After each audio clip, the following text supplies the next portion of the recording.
Hi there mga beloved kong soulmates, welcome to Renzo Tarot Channel. Nandito naman po ang inyong lingkod para pagsamahan natin ang isang soulful and meaningful na tarot reading. Dito lamang po sa inyong lagi inaabangan, sinusubaybayan at pinakamamahal na Renzo Tarot Channel.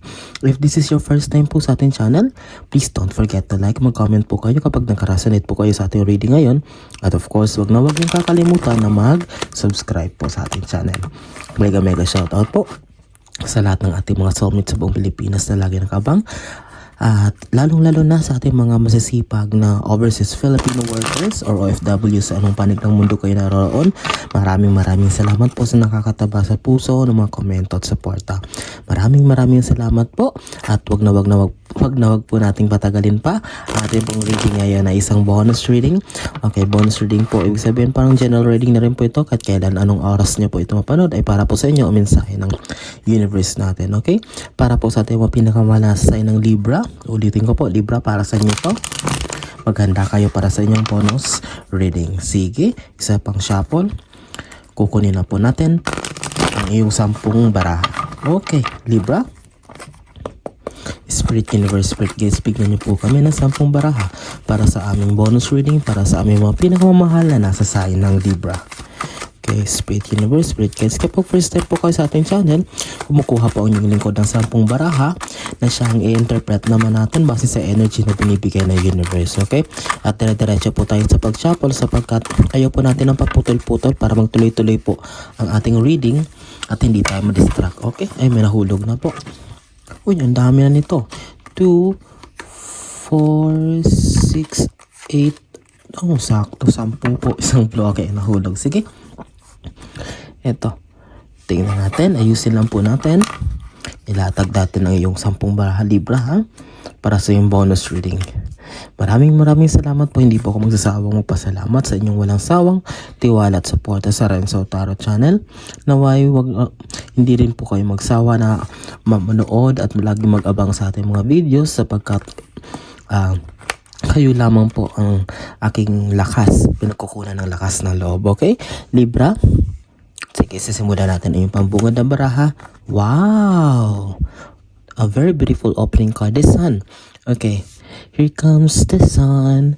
The energy here, Libra, na nararamdaman natin or na nais parating ng universe is that the message is the Sun card will be giving you the enough confidence, ng lakas, ng parang panibagong buhay na parang puno na naman ng alam mo yun, parang puno na ng pag-asa, puno na ng confidence. Kasi parang lately ng mga nakaraang araw, mga nakaraang linggo or buwan, parang you are in your moment, yung parang nasa moment ka, nasa position ka na parang down na down ka, you don't know what to do, hindi mo alam ang gagawin mo, parang malungkot ka, parang feeling mo wala ng pag-asa ang buhay.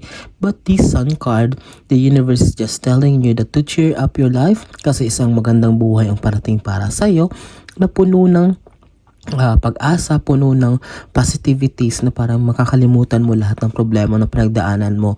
And this beautiful Sun card will be giving you the confidence. Okay, yung confidence talaga na hindi, kasi yung confidence, alam mo yun, pag binigay sa'yo parang magugulat din pati yung mga tao sa paligid mo na dati parang tahimik to, parang walang gana, ngayon ba't parang sumigla itong si Libra. Okay, wow. Pangalawa, the Empress. Okay, kasama din dito, okay, yung magugulat, mapapansin din daw ng mga tao sa paligid mo, Libra, na parang pati yung personality mo yung ay mag-glow or parang magkakaroon ng glow up season. Parang dati parang ngarag ka. What is this, the term? I don't know kung tama ba yung term ko ng ngarag. So, parang makikita sa mukha mo na parang may mga eye bags ka, parang ang dry ng skin mo, ang payat mo, kasi kulang ka sa tulog, kakaisip sa mga problema.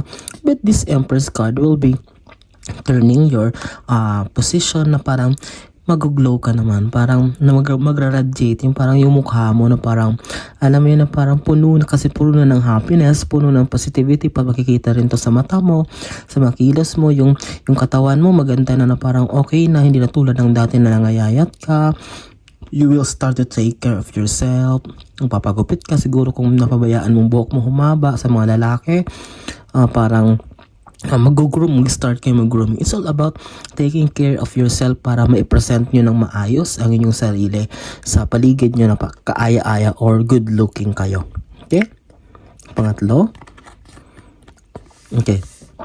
Libra, still, meron pa rin konting kalungkutan na nakikita dito.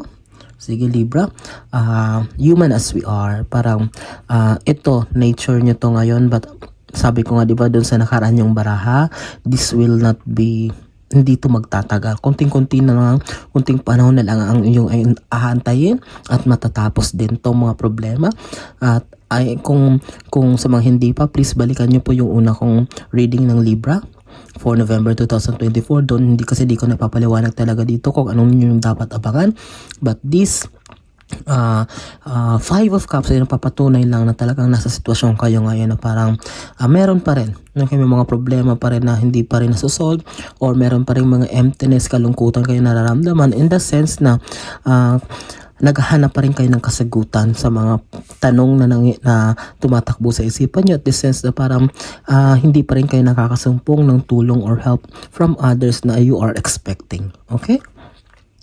Balikan nyo po yung reading natin nasa channel natin, Libra, November 2024. And doon, makikita nyo na pinaliwanag natin lahat. Okay? Pang-apat is the Hanged Man. Okay? Talagang magkakabit siya dito.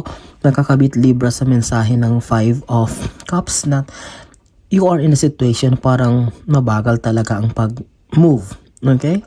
Mabagal yung paglago. It seems na parang nakabitan ka sa ere, nakahang ka. It seems na matagal na itong nangyayari sa buhay mo, Libra. That's why you are very excited. You're very eager na mag-move na. And sabi ko nga, konting tiis na lang, konting tiyaga na lang, matatapos din ang lahat. Talagang, di ba sabi ko, kung babalikan nyo yung past kong reading, expect nyo na yan hanggang November 19, marami pa. Mararamdaman nyo yan. Parang mawawalan kayo ng pag-asa, ayun yung bumangon, malulungkot kayo, feeling nyo, walang tumutulong sa inyo, nagsiself-pity kayo, lahat mararamdaman nyo yan. Okay, but kung babalikan nyo yung last reading natin, matatapos ang lahat na yan. And comes November 20, pag-exit ni Pluto sa mga cardinal signs na kasama kayo Libra, ay eto na, itong the Sun. Panibagong buhay at transformative life. Mababago ang buhay nyo in the sense na mapupuno ito ng pag-asa sa buhay. Parang although mag-start kayo sa new beginning, a new beginning na kakalimutan nyo ang lahat ng mga pinagdaanan nyong mga problema at pasakit sa buhay. Okay. Panglimang baraha is the Page of Swords. Ano ibig sabihin nito, Libra? Libra, this Page of Swords is the energy is telling that there are still some. Okay, meron pa rin kayo daw, parang nagiging conscious pa rin kayo dito sa mga small battles na you are fighting for. Okay, kung tutusin, hindi na talaga big deal to, kayang-kaya nyo na. Pero dahil nga naapektuhan kayo dito sa mga kalungkutan, sa mga anxiety na iyong nararanasan, ay it seems na parang para sa'yo ay napakalaki ng laban na tong iyong pinagdadaanan siguro, kahit konting mga maliit lang na utang, mga mga minor things na kaya naman i-fix, pero parang nagiging OA, parang napapalaki dahil nga syempre may nararanasan kayo na hindi maganda, at it seems na lahat ng bagay na hindi maganda na iyong nararanasan ay para sa'yo ay malaki yan, and it needs an urgent solution para sa iyo. Okay, hindi naiintindihan ko kay Libra. Okay, that's why ito pinapakita nito to Page of Swords that meron pa rin. Okay, meron pa rin mga maliliit na bagay na dapat i-settle or i-fix, and alam ko kayang-kaya niyo yan, Libra. Masosolusyonan niyo yan. Okay, 6th card is Knight of Cups. Okay, Knight of Cups is a very beautiful card. Why? Ito, nasa second row na tayo ha. Nasa baba na tayo. Pang-anim here, tingnan mo. As a knight, as a warrior, is like a soldier. Okay, lumaban ka. Okay, ibig sabihin, galing ka sa isang battle, sa isang laban na napagtagumpayan mo. Why? And umuwi ka, dala mo yung golden cup. Okay, this cup is representing your dreams, your achievements, your aspirations in life. And here, nagpapatotoo lang talagang Libra na don't focus on that small problems that you have now, kasi sabi ko lilipas lang yan. Ang maging excited ka, mag-focus ka, ma-excite ka dito sa mga malalaking achievements na darating sa'yo, malalaking blessings na parating sa'yo comes November 20, starting November 20 onwards. And it's because this will be a new era, a new beginning will unfold in your life na talagang kahit ikaw magugulat ka na, wow, talagang thank you Lord, mapapa-thank you ka kasi natapos din ang lahat. Okay? Sige. Again, if this is your first time sa ating channel ha, kung nagustuhan nyo po, mag-comment po kayo kapag naka-resonate kayo.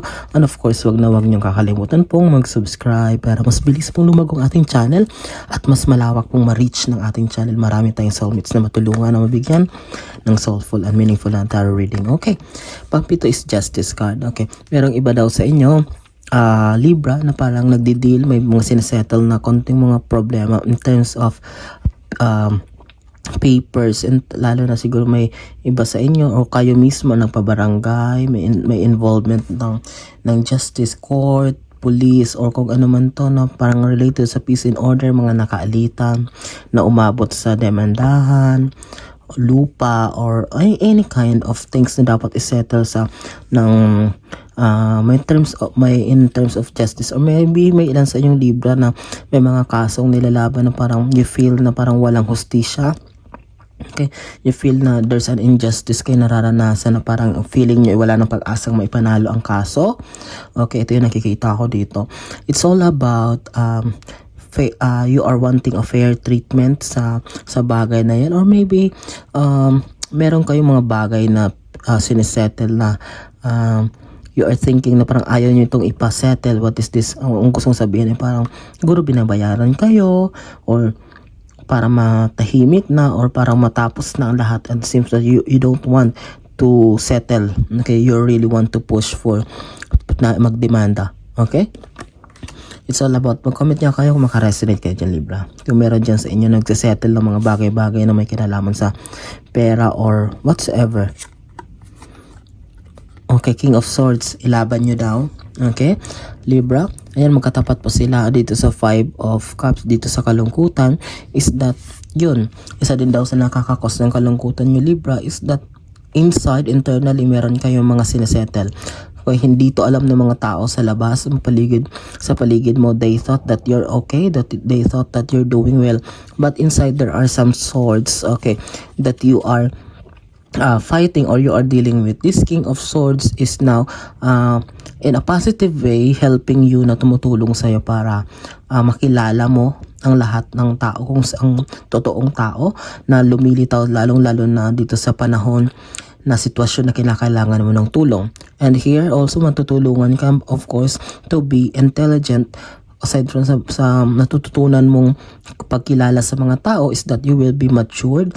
Magkakaroon ka na maturity, Libra, para ma-deal ang mga bagay-bagay na okay, kasi dati I'm worrying too much, parang konting bagay lang, parang nagwo-worry na ako, but now Libra, this King of Swords is just showing that maturity will be coming for you, and that magiging advantage mo yan, okay, sa mga future endeavors, sa mga plano mo sa buhay.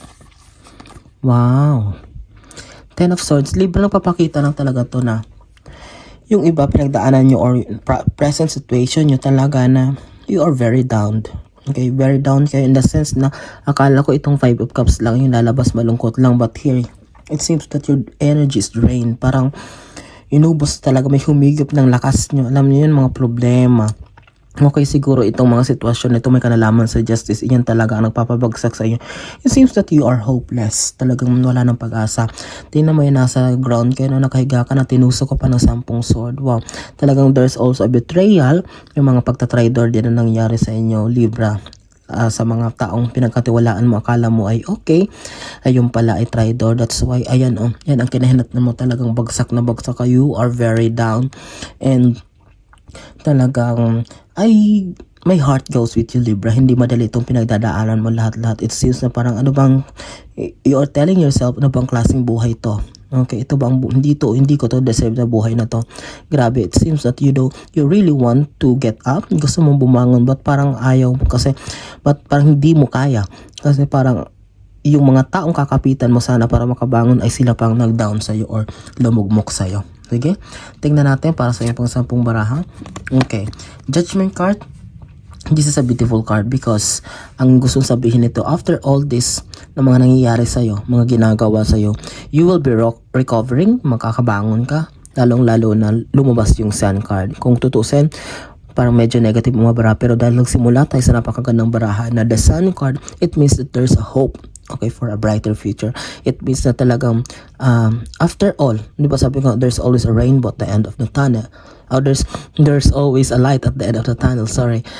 This Judgment card, it means that papabor sa'yo ang fairness, papabor sa'yo naman ang tadhana na magiging patas ang lahat at marireveal ang lahat, makikita, malalaman, mahahayag ang lahat kung sino yung mga taong na yan may gumawa sa'yo or nagpahirap sa'yo, nagbigay sa'yo ng problema, and you will, as the Sun card, sabi ko, bibigyan ka ng panibagong confidence para makabangon, magpatuloy sa buhay, and kakalimutan mong lahat, and of course, these people will reap the fruit of their labor, kung anong ginawa nilang masama, anihin nila yon through the karma, and ikaw, makakalimutan mo na yung lahat, mag-move forward ka sa panibagong buhay, panibagong chapter na ibibigay sa iyo ng universe. Okay?